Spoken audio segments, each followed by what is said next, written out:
Samantala, patay ang isang lalaki na bibili lang sana ng pagkain. Ito'y matapos makaladkad ng isang closed van sa Malabon City. Si Bien Manalo sa sentro ng balita.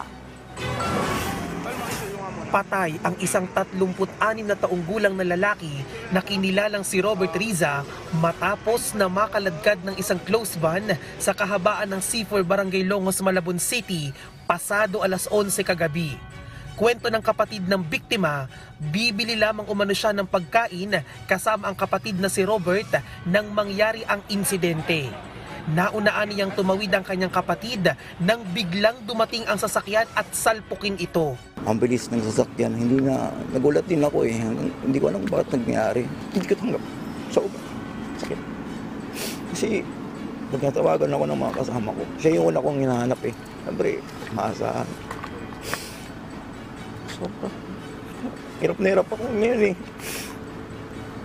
Pero katanggap. Napuruhan sa ulo, tuhod at paa si Robert. Naisugod pa sa ospital ang biktima pero idineklara ring dead on arrival. Kwento naman ng iba pang nakakita sa aksidente, papatawid na sana ang biktima nang bigla itong kaladkari ng closed van. Madalas na rin umano ang aksidente sa lugar. Bali, dilaw humabol sa pula. Sakto umiihi yung tao. Paglabas ng tao, parating yung truck, inabot. Bali, tumama mismo sa harapan. Nung pagpreno, di may sumigaw, tao. Nabantihan pa. Siguro sa kita na rin madilim. Yung siguro yung tumatawid, nakaitim, hindi rin napansin ng driver. Depensa naman ng sospek. Nakago-signal yung traffic light. Tuloy-tuloy ako. Tapos tumawid yung tao. Tumawid yung tao. Hindi ko na siya maprenuhan. Kasi malapit na masyado eh.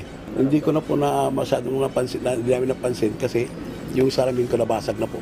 Mensahe niya sa pamilya ng biktima. Sana maunawaan sana nila na hindi ko po sinasadya yung nangyari. Patuloy ang investigasyon ng mga otoridad kaugnay sa insidente. Nahaharap naman ang sospek sa reklamong reckless imprudence resulting in homicide. Bien Manalo para sa Bayan.